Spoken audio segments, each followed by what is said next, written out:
Halo guys, welcome back to my channel. Nama aku Asya Sandria dan terima kasih sudah klik video ini. Buat yang baru datang ke channel ini, salam kenal, nama aku Asya Sandria. Dan buat yang udah lama datang ke sini, terima kasih banget udah support aku dari dulu. Jangan lupa di like videonya, di share ke teman-teman kalian, ke keluarga kalian, ke siapapun yang kalian kenal. Dan jangan lupa juga buat screenshot layar ini, terus post di Instagram kalian. Terus tag aku juga, jangan lupa, namanya Asya Sandria 75, oke? Nah, kali ini aku akan menceritakan tentang seorang anak yang bernama Seth Gonzalez, di mana dia ini tuh merupakan seorang anak dari pasangan yang bernama Teddy Gonzalez dan juga Mary Liova. Nah, sebelum aku mulai, aku mau tanya dulu ke kalian deh. Misalnya, kalian tuh punya orang tua yang udah banyak ngaturnya, banyak nuntutnya, terus udah gitu, kalau kamu salah dikit aja atau kamu melanggar peraturan mereka dikit aja, itu apapun yang kamu mau atau apapun yang biasa kamu lakuin itu udah nggak boleh dilakuin lagi sama mereka sebagai hukuman. Kira-kira kalian marah nggak? Soalnya kalau aku mah kesel, udah pasti kesel kan? Soalnya masa kita itu gak ngapa-ngapain, terus kayak peraturannya kayak udah terlalu over gimana gitu. Tapi kita baru melanggar dikit aja atau mungkin gak sengaja ngelanggar dikit gitu, udah dimarah-marahin terus gak dibolehin terus sampai dilanggar-langgar sampai disalah-salahin gitu. Kan pasti kesel gitu kan ya? Jadi ini buat contohnya teman-teman. Misalnya, ini mama aku lagi manggil nih, Ashley, kamu udah belajar belum buat ulangan besok? Besok kan ada ulangan.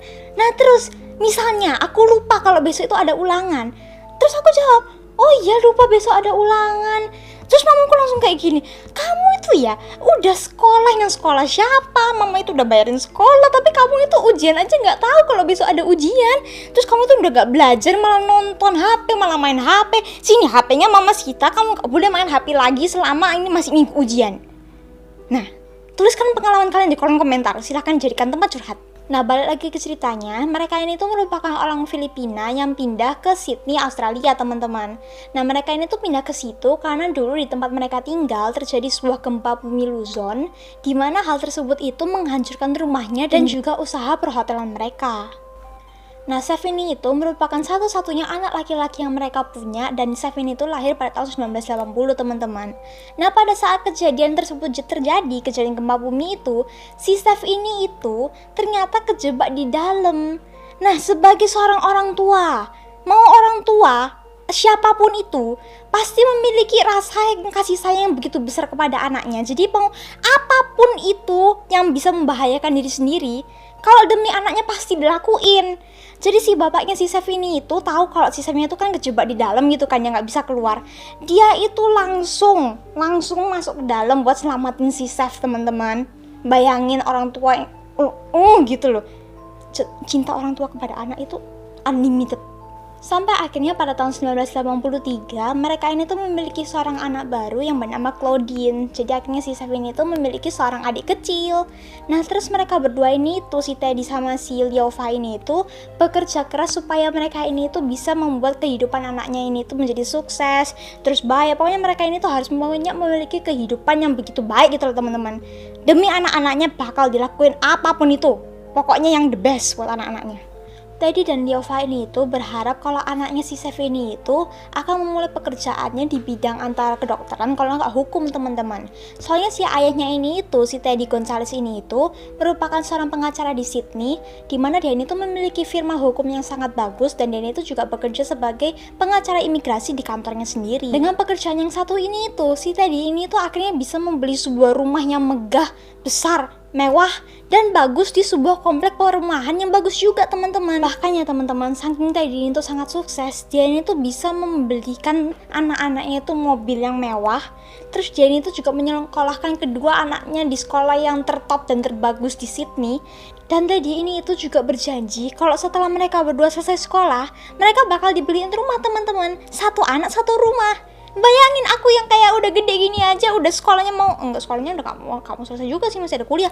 Tapi ya tetap aja aku aja nggak pernah ditawarin kayak gitu, teman-teman. Kenapa mereka yang baru sekolah aja udah ditawarin mobil, udah tawarin mobil, terus rumah, terus banyak hal lagi yang mereka mau.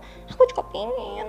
Tapi ya teman-teman, semua yang barang-barang yang mereka dapatkan ini tuh nggak gratis. Semuanya itu ada harganya. Teddy dan Liova ini tuh merupakan seorang orang tua yang sangat ketat dan juga kerang, teman-teman. Nah, buat yang nggak tahu, kerang-kerang itu ya semacam galak gitulah. Jadi mereka ini tuh pingin supaya kedua anaknya ini tuh memiliki nilai yang bagus dan yang sesuai dengan ekspektasi mereka. Jadi sekarang kalau aku pikir-pikir ya mending jadi diriku sekarang aja sih, soalnya gimana ya, nilaiku aja kalau average aja rasanya kayak udah oh my god, ya ampun akhirnya untung gak remedi gitu kan ya. Kayak gitu aja aku udah bersyukur banget. Lah ini kalau yang sampai nilainya harus 100 semua gimana? Nah mungkin beberapa dari kalian ini tuh pernah mendengar istilah tiger parenting, dimana tiger parenting ini tuh berarti orang tua yang sangat ketat terhadap anaknya, sampai anaknya ini tuh didorong-dorong supaya mereka ini tuh bisa mendapatkan nilai yang bagus dan juga sesuai dengan ekspektasi mereka, teman-teman. Jadi Teddy dan Giovanni itu memastikan kalau kedua anaknya ini tuh akan mendapatkan apa yang mereka inginkan dan juga apa yang orang tuanya janjikan, asalkan mereka itu juga mendapatkan janjinya, yaitu untuk mendapatkan nilai yang bagus dan juga berperlakuan yang baik, teman-teman. Nah sementara dari kecil Chef ini itu sudah tertarik dengan yang namanya dunia entertainment. Jadi tuh suka nyanyi, terus dia itu suka nari, suka musik. Ya sama kayak aku ini tuh juga sekarang itu sukanya musik, sukanya nyanyi. Kalau sendirian kalian tinggal lihat aku bisa karaoke sendirian di kamar, seriusan. Nah tapi hal ini tuh sebenarnya nggak apa-apa buat orang tuanya si Chef gitu loh. Kalau suka musik iya nggak apa-apa, suka nyanyi iya nggak apa-apa. Tapi pas Chef itu mau menjadikan itu sebagai bidang karirnya, mulai orang tuanya itu marah. Karena apa? Karena seperti yang tadi aku ceritain di awal, si orang tuanya Chef ini tuh pengen kalau Chefnya ini tuh bekerja di bidang kedokteran, kalau nggak hukum, teman-teman, gitu. Makanya mereka ini tuh nggak mau kalau anaknya kerja di bidang tersebut. Nah ketika Chef ini tuh tumbuh menjadi seorang anak remaja, dia itu mulai tidak suka dengan kayak pelajaran-pelajaran yang biasa dari sekolah gitu kan ya, kayak PKN, IPS, IPA, apalagi matematika, ya kayak gitu-gitulah pokoknya. Dia itu cuma tertariknya sama yang kayak art-art gitu doang, sampai akhirnya nilainya ini tuh mulai anjlok. Dia ini tuh sampai sekarang itu hanya suka kepada bidang musik, teman-teman. Namun sampai akhirnya dia ini tuh lulus SMA, terus harus masuk ke universitas, dimana universitasnya ini tuh dia itu harus masuk ke universitas kedokteran di sebuah tempat yang namanya itu adalah New South Wales. Nah sambil dia ini tuh kuliah, dia ini tuh membuat sebuah band musik dengan teman-temannya bernama apa tadi namanya? Definite Vibes, ya itu. Kalian bayangin deh, kalian tuh udah di masa-masa kuliah kalian, terus kalian pergi ke sekolah gitu, kalian punya teman-teman, terus kalian bisa ngelakuin apa yang kalian suka bersama teman-teman kalian. Pasti seru gitu kan ya? Walaupun band yang ini itu tidak cukup terkenal di seluruh dunia ya teman-teman, tapi band ini itu sudah sangat terkenal di kota tempat dimana Sevin itu tinggal. Nah bahkan saking udah lumayan terkenalnya, dia itu sering diundang buat nyanyi di acara ulang tahun, terus bahkan pernah di acara pernikahan.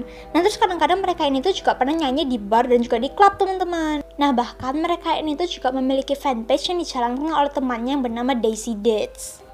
Nah dari band ini pun akhirnya si Sevin itu memiliki penghasilannya sendiri, teman-teman.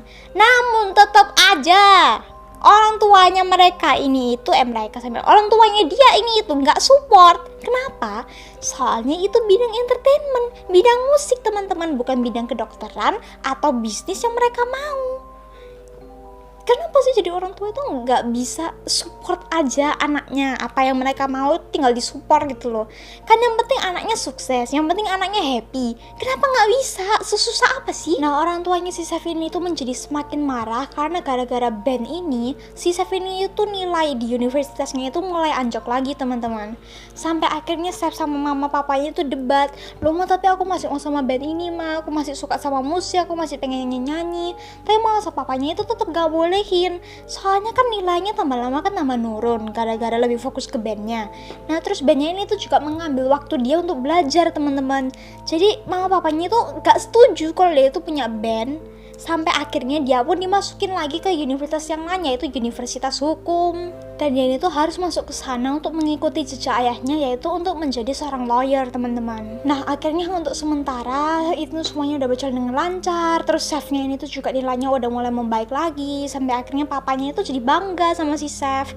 Nah sampai saking bangganya si Teddy ini tuh memberikan pekerjaan kepada si chef untuk menjadi seorang paralegal di kantornya sendiri, teman-teman. Nah tapi semua itu hanyalah sebuah tipuan. Ternyata semua itu cuma tipuan, teman-teman. Kenapa? Soalnya si chef ini itu ternyata nilainya itu nggak sebagus yang kalian pikir. Ternyata si chef ini tuh nilainya itu jelek sebenarnya. Jelek-jelek, terus kadang juga ada yang nggak lulus gitu.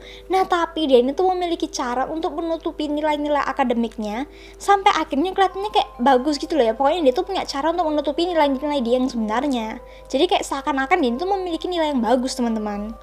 Sampai akhirnya perbuatannya si Chef ini yang membohongin orang tuanya itu ketahuan. Nah, kita stop dulu si Chefnya, kita ke Claudine dulu teman-teman. Nah, Claudine ini tuh seperti yang tadi aku bilang, adiknya si Chef ini tuh, dia ini tuh beda banget sama si Chef teman-teman. Kenapa? Soalnya dia itu merupakan anak yang rajin, caranya baik, terus dia ini tuh nurut sama orang tuanya. Apapun yang orang tuanya mau dia itu juga turutin teman-teman, anak yang baik kan. Nah terus dia ini tuh si Claudine ini itu nggak taunya juga rajin banget belajar, niat giat belajar, karena dia ini tuh juga berambisi untuk menjadi seorang guru. Tapi ada lagi masalah dimana pada saat Claudine ini tuh sudah lulus SMA ya teman-teman, Claudine ini tuh punya pacar. Dan ibunya ini itu khawatir kalau pacarnya yang satu ini bakal ngerusak jam belajarnya si Claudine. Sampai akhirnya ini ya yang nggak bisa aku bayangin, ibunya itu demi supaya Claudine itu bisa belajar dengan baik, supaya nilai-nilainya itu bisa bagus, dia dipaksa, Claudine sama pacarnya itu dipaksa buat putus. Nggak cuma itu doang, udah dipaksa putus aja udah sakit banget gitu kan ya, apalagi kalau saling cinta terus dipaksa putus. Nggak cuma itu doang teman-teman, tunggu, masih ada lagi. Si mamanya ini tuh bawa Claudine ke tempat lain, ke tempat sanak keluarganya, dan apa ya, kayak demi mendapatkan nilai yang bagus dan juga demi mendapatkan waktu belajar yang bagus, Claudine ini tuh dibawa ke sana keluarganya yang ada di Melbourne teman-teman. Nah karena marah, si Claudine ini pun akhirnya melaporkan perbuatan Chef kepada orang tuanya, dimana yang itu loh, yang tadi aku bilang Chef ini tuh bohong kalau nilainya tuh bagus. Terus Chef ini tuh ternyata pernah nyaris di DO, di drop out dari kuliah. Dan terus Chef ini tuh juga nilai-nilainya tuh sangat jelek teman-teman. Sebagai hukumannya, akhirnya si ayahnya ini tuh, si Teddy Gonzalez, melarang Chef untuk melakukan apapun yang dia suka. Terus mobilnya itu juga dia sita. Dan hal ini tuh membuat si Chef ini tuh sangat hancur dan ngerasa apa ya, kayak kesel banget sama adiknya gitu loh. Nah dia pun akhirnya disuruh oleh ayahnya untuk pergi berangkat ke sekolah menaiki sebuah bis teman-teman. Dan hal itu membuat Chef itu sangat amat malu. Nah terus si Chef ini itu akhirnya memutuskan untuk menunggu sampai orang tuanya ini tuh udah reda amarahnya, udah gak marah lagi, baru si Chef ini tuh ajak ngomong lagi teman-teman. Nah sampai akhirnya pada tanggal 10 Juli tahun 2001 dia ini tuh bekerja di kantor papanya sampai malam, sampai akhirnya kalau gak salah sekitar jam 7 gitu dia pun menjemput temannya karena mereka itu janjian buat pergi bareng. Nah mereka ini tuh akan pergi ke tengah kota, dimana nanti mereka ini tuh akan makan di sebuah tempat yang bernama Planet Hollywood. Lalu nanti mereka ini tuh akan bermain game di sebuah tempat teman-teman. Pasti seru gak sih? Ya kan? Hang out sama teman-teman gitu. Aduh aku kangen jadi ketemu sama teman-teman aku, gara-gara corona gak bisa ketemu. Sampai akhirnya pada jam 11 malam si Chef ini pun mengantarkan ke temannya ini tuh untuk pulang ke rumahnya dia. Dan dia pun akhirnya mengantarkan dia sendiri untuk pulang ke rumah. Nah namun teman-teman, saat dia balik ke rumah, dia ini tuh melihat kalau pintu depan rumahnya itu dalam keadaan terbuka. Dan hal pertama yang dia lihat setelah dia memasuki rumah itu adalah darah. Dia lalu kemudian menelpon 911 dan mengatakan kalau keluarganya itu sepertinya sudah ditembaki semua oleh seseorang. Dan katanya kayaknya mereka itu sudah tidak bernafas lagi. Oke teman-teman, jadi sekarang kita masuk ke kasusnya.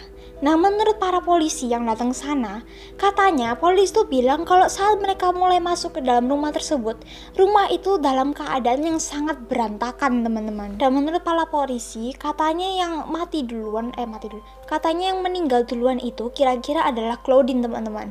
Dimana pada saat itu Claudine diperkirakan sedang belajar pada saat pelakunya itu memegang tongkat baseball lalu menghantamnya dari belakang. Dan setelah itu si Claudine ini tuh dibalut oleh sweater merah. Dan kata para polisi, waktu kematian Claudine ini itu diperkirakan sekitar jam 4 sore teman-teman. Sedangkan ibunya Chef dan juga Claudine ini itu baru pulang dari supermarket dan bahkan belum sempat menaruh belanjaannya. Karena dari supermarket kan pasti bawa belanjaan gitu kan ya. Bahkan belum sempat menaruh belanjaannya, tapi dia ini tuh sudah ditikam berkali-kali di bagian depan sampai akhirnya dia ini tuh meninggal teman-teman. Dan diperkirakan dia itu meninggal pada sekitar jam 5 sore. Dan yang terakhir ini tuh adalah ayahnya si Chef dan juga Claudine, dimana dia ini itu pulang sekitar kurang lebih sebelum jam 7 malam. Dan pada saat dia mau masuk ke rumah, mau masuk ke kamar, dia ini tuh ditikam dari belakang yang mengenai tulang belakangnya, sehingga tulang belakangnya itu luka yang mengakibatkan dia ini tuh menjadi lumpuh. Nah kemudian setelah itu dia pun lanjut lagi ditikam di seluruh tubuhnya teman-teman. Bayangin aja nggak bisa rasanya. Oh my god, itu pasti gila banget sih. Kayak kamu tiba-tiba pulang ke rumah terus kamu lihat keluargamu digituin. Ya udah, jangan dibayangin, nanti mual, jangan. Udah. Sementara di tembok rumahnya ini itu terdapat sebuah pesan yang ditulis oleh pelakunya, dan pesannya itu seakan-akan mengatakan kayak masalah hal rasisme gitu loh. Sampai seakan-akan polisinya ini tuh mengira kalau hal ini itu merupakan kasus kebencian teman-teman. Nah, dan chef ini itu juga bilang kepada para polisi kalau si ayahnya ini tuh sempat bertengkar dengan seseorang karena orang tersebut telah menghina mereka karena mereka ini tuh merupakan orang Asia. Nah, karena keterangan chef tersebut, si polisinya ini tuh mulai menjadi semakin percaya kalau hal ini tuh merupakan kasus kebencian teman-teman. Nah, kenapa? Ini aku jelasin ya. Karena yang pertama, chef itu kan ada bilang kan ya, kalau si bapaknya ini itu pernah tengkar sama seseorang yang benci mereka karena mereka ini tuh merupakan orang Asia. Ditambah lagi ada tulisan kayak yang intinya itu kayak kebencian terhadap orang Asia gitu loh teman-teman, di rumahnya, di dindingnya gitu. Kan semakin memperkuat alasannya ya kan. Nah tapi polisinya ini tuh ada yang curiga sama si chef. Nah, kita dengarkan baik-baik. Mereka pun akhirnya mulai menyelidiki apa yang chef lakukan di hari itu teman-teman. Nah saat chef ini tuh diinterogasi, ternyata ada 2 cerita yang berbeda. Nah aneh kan? Masa di hari yang sama ada 2 cerita yang berbeda? Jadi ini cerita yang pertama. Cerita yang pertama ini tuh dia itu bilang kalau dia ini tuh pulang ke rumah jam 5 sore teman-teman. Nah tapi karena hujan lebat dan hujannya gak berhenti-berhenti, dia pun akhirnya tunggu di mobil. Sampai saking dia itu bosennya nunggu di mobil, dia pun memutuskan untuk pergi ke rumah temennya. Tapi gak taunya dia tuh lupa alamat temennya itu di mana. Sampai akhirnya dia kesesat di jalan. Sampai jam berapa mau tahu? Sampai jam 8 malam. Dari sini udah kelihatan nggak jelas banget kan? Masa iya tersesatnya sampai 3 jam teman-teman? Apa nggak bisa telepon temennya aja gitu mau ketemuan di mana? Atau mungkin tanya temennya lewat jalan apa? Atau mungkin kamu tanya-tanya orang sekitar gitu ya kan? Anehnya lagi, pas si chef ini tuh ditanyain oleh polisi nomor teleponnya temennya apa ya? Atau mungkin alamat temennya apa ya? Si chef ini tuh nggak bisa ngasih. Tahu nggak alasannya apa? Oh maaf, aku lupa nomor teleponnya apa. Oh maaf, aku nggak bisa kasih nomor teleponnya. Oh alamatnya, iya aku lupa alamatnya apa. Sabar. Nah karena chef menyadari kalau ceritanya ini tuh kurang masuk akal teman-teman, si chef ini tuh membuat cerita yang baru, di mana cerita keduanya ini tuh dia bilang kalau dia ini tuh mengambil taksi untuk pergi ke bordelo dan menghabiskan waktunya bersama wanita-wanita penghibur yang ada di sana. Nah dia ini tuh ngira kalau polisinya paling cuma dengerin doang, paling mereka cuma oh iya terus dicatat gitu. Tapi enggak teman-teman, polisi yang satu ini itu pergi ke bordelo demi nanyain wanita-wanita penghibur di sana apakah mereka pernah lihat chef atau enggak. Dan apa yang wanita-wanita penghibur di sana tuh bilang, oh enggak, aku nggak pernah lihat chef sama sekali, aku belum pernah lihat anak ini di sini. Oh enggak, kita nggak ada yang pernah lihat dia. Nah akhirnya tiba hari dimana penguburan orang tuanya itu diadakan teman-teman. Banyak sekali orang-orang di sana itu yang memberikan perhatian dan juga yang kasihan terhadap anak itu. Tapi ada juga orang yang nyadar kalau dia ini tuh gerak-geriknya rada aneh gimana gitu loh. Terus dia ini tuh juga gak kelihatan sedih atau kayak jenuh atau depresi gimana gitu. Itu malah kelihatan kayak lebih ketenang, terus kayak anak yang berusaha ngeluarin air mata gitu loh, ngerti gak sih? Yang kayak sedihnya dipaksa-paksa gitu, ya kan? Kan aneh. Nah yang anehnya lagi, yang lebih anehnya lagi, ada lagi lebih aneh, iya ada. Pas dia ini tuh disuruh kasih pidato ucapan perpisahan di depan teman-teman, tahu gak apa yang dia lakukan? Daripada dia ngomong sesuatu yang mungkin bisa meluluhkan hati semua orang, atau yang bisa membuat semua orang terharu dengan kisah dia malah nyanyi di depan tempat itu. Dan buat para orang-orang itu bukan nyanyian yang mengharukan atau yang gimana gitu. Itu malah nyanyiannya kayak kesannya tuh kayak narsis, gak jelas. Terus kayak bikin gak enak gitu loh feelnya. Kayak perasaannya bikin gak enak gitu loh. Nah setelah upacara perpisahan itu teman-teman, si chef ini tuh pergi ke kantor hukum untuk menerima uang warisannya, yaitu sebanyak 1 juta US dollar. 1 juta US dollar kalau dirupiahin berapa? Aku nggak tahu, soalnya aku nggak punya kalkulator di sini. Tapi bayangin aja 1 juta US dollar buat satu orang sendiri. Kamu tuh bisa beli apapun yang kalian inginkan di dunia ini, teman-teman. Ya kayak gitu juga sih. Tapi apapun yang kalian mau tuh kan bisa kalian beli dengan uang itu. 1 juta US dollar di sana aja udah banyak, teman-teman. Apalagi kalau dirupiahin terus dia buat belanja di sini. Jadi sultan. Nah, setelah dia mendapatkan uang warisan itu, teman-teman, dia langsung menghabiskan uang itu dengan cara membeli mobil-mobil yang dia inginkan dan menghabiskannya juga dengan pesta-pesta, mengadakan pesta-pesta dan juga pergi ke pesta-pesta orang. Emangnya ada ya orang yang keluarganya baru dibunuh massal, terus baru dikubur, dan pas dia dapat harta warisan dia langsung ngadain pesta? Nah, tanpa dia sadari, sebenarnya polisinya ini itu masih mengikuti Chef dari belakang, teman-teman. Dan juga si tantenya Chef ini itu yang bernama Emily Luna, dan itu juga memiliki perasaan kalau Chef ini itu sebenarnya ada hubungannya sama kematian orang tua dan juga adiknya. Nah, karena pada saat hari di mana kejadian tersebut terjadi, ternyata si Emily Luna itu sempat pergi ke rumah tersebut. Nah, namun pas dia itu pergi ke rumah itu gelap gulita, terus gak kelihatan apa-apa. Nah, pas dia itu lihat ke arah depan, itu dia tuh melihat kayak ada bayangan seseorang gitu loh. Nah, cuma pas dia liatin lagi, oh ternyata cuma gantungan jaket doang. Ya udah, akhirnya dia pun kembali pulang. Nah, ternyata yang dia lihat saat itu, yang bayangan yang dia anggap gantungan jaket itu tuh sebenarnya itu Chef, teman-teman.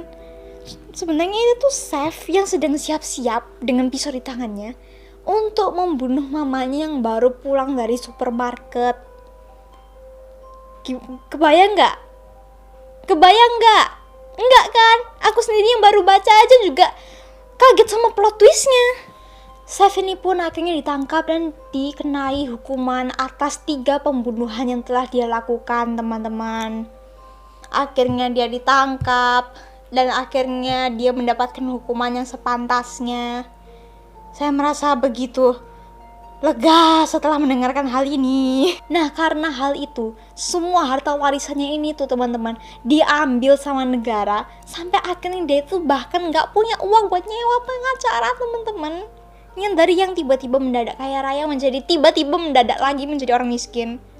Sampai uang buat nyewa pengacara aja nggak ada loh. Semua bukti-bukti yang ada ini tuh sangat memberatkan Chef, teman-teman. Dimana yaitu ada 2 alibi yang palsu. Terus dia itu juga mengadakan upacara upacara pemakaman yang aneh. Terus dia ini tuh juga udah dikasih harta warisan, bukannya malah dibikin jadi bisnis atau dikasih ke panti asuhan untuk gimana gitu. Dia malah berfoya-foya, malah pesta-pesta, malah beli-beli mobil. Kan semuanya mencurigakan itu kan ya. Akhirnya ditemukan juga sama si polisi kalau ternyata Chef ini itu sudah merencanakan hal ini dari dulu, teman-teman.